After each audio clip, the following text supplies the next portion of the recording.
noches.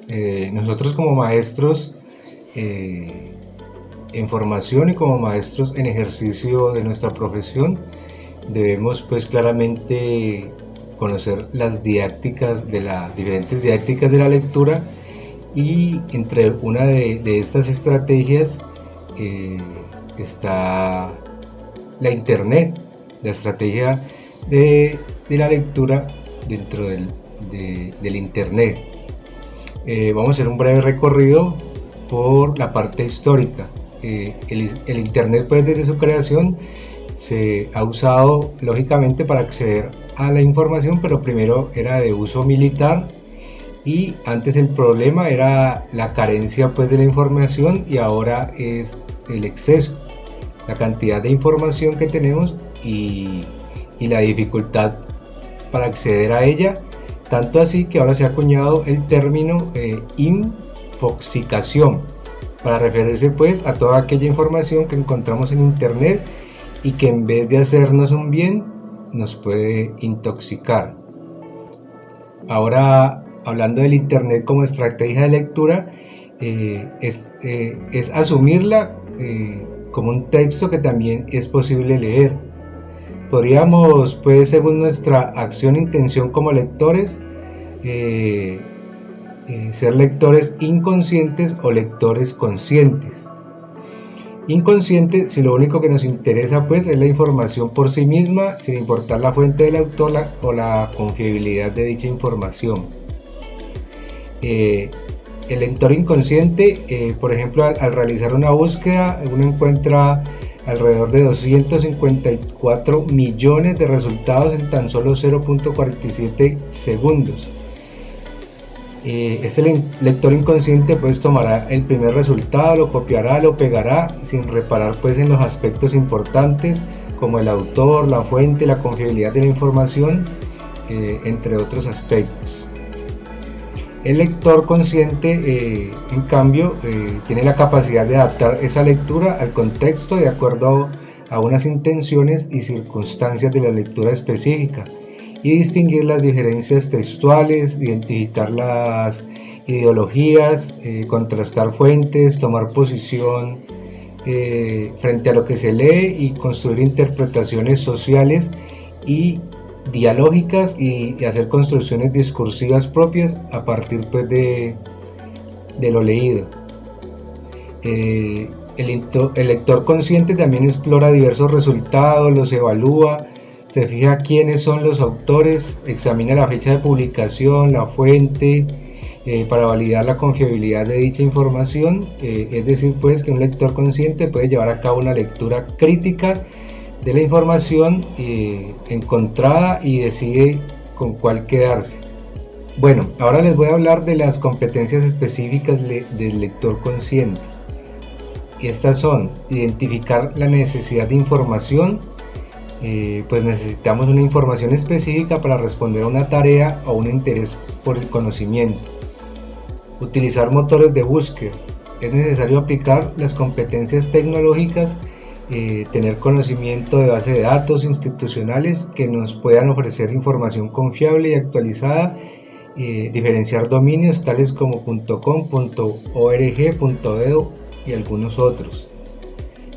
Conocer la estructura de las páginas consultadas, es decir, identificar en las páginas los diferentes apartados que señalan temas de información diversa para luego contrastar la información con la de otras páginas. También debe evaluar resultados, comparar y contrastar las ideas de las fuentes consultadas. Asimismo, construir conocimiento, elaborar matrices en las cuales organicen la información consultada y presentar las referencias consultadas. Las referencias deben pues, estar señaladas de acuerdo a la normatividad establecida y solicitada. En el artículo 2, el cual nos habla de las características del docente, dice que un docente observa la ciudad permanentemente, un ciudadano que conoce su ciudad porque la observa con detenimiento. Un docente que conoce su ciudad desde su historia, su geografía, su literatura. Un docente que cuida y quiere la mejor para su ciudad. Un docente que recorre a diario su ciudad.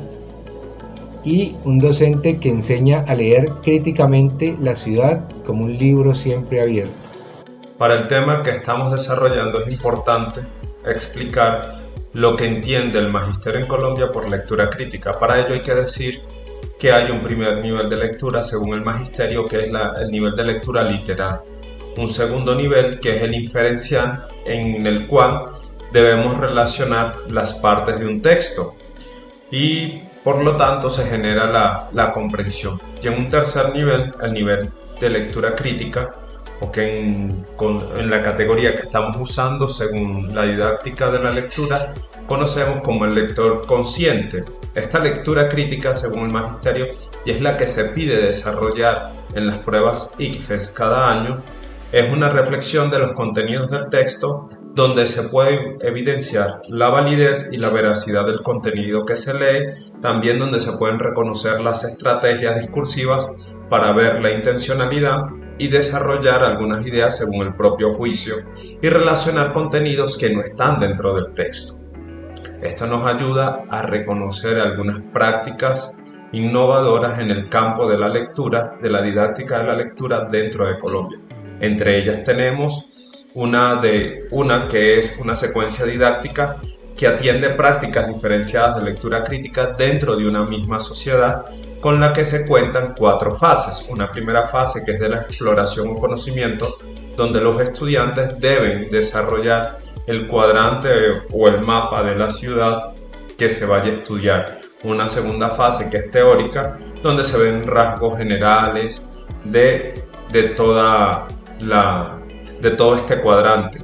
Y una tercera fase que es práctica, que es recorrer la zona, recorrer cuadrantes. Digo cuadrantes porque cuando se ejecutó esta experiencia de investigación o esta secuencia didáctica, se hizo bajo los cuadrantes que existen en Bogotá. Luego, en la tercera fase es el recorrido, el reconocimiento, ver los problemas, las historias de vida, las personas que están en este sector. Y por último, una evaluación donde los estudiantes por escrito van a expresar sus sentimientos. Aquí vemos un tipo de lectura que va desde la vida, donde los estudiantes son capaces de reconocer lo que hay en su entorno. Una segunda secuencia que se nos propuso y que nosotros queremos compartir con ustedes es la de los monstruos. Es un cuento suizo que se usa con los niños y que tiene 2 partes. Una primera parte donde se hacen algunas aclaraciones. La primera, que el miedo como una emoción real de las personas. Y luego distinguir que hay 3 equívocos frente al tema del miedo o de las emociones en la infancia. Y es primero que la infancia no tiene problema. Segundo, la percepción de una realidad única. Eso es ficticio, es un mito. Y lo tercero, los prejuicios que hay por los cuentos de terror y por lo tanto la identificación del miedo en los niños. En una segunda parte es abordar 3 razones por las cuales leer cuentos de monstruos a los niños. Primero, por las características propias de este tipo de cuentos que lleva a sumergirlos en la imaginación, en un mundo mágico. Segundo, el interés de los niños por este tipo de cuentos genera una atracción, una emoción propia de la curiosidad.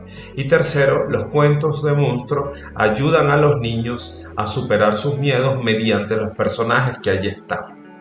Este tipo de lectura crítica o proceso para que los niños puedan ser lectores conscientes ayuda a que ellos puedan leer su vida, leer la realidad, adquirir otros conocimientos y tener métodos y formas de análisis concretos que son a partir de la lectura. Así que muchas gracias, que Dios les bendiga, y esto ha sido nuestro aporte para ver las competencias propias que debe tener un docente para enseñar una lectura consciente y cómo podemos aprovechar el Internet como medio para aprender a leer y generar un lector consciente o una lectura crítica. Muchas gracias.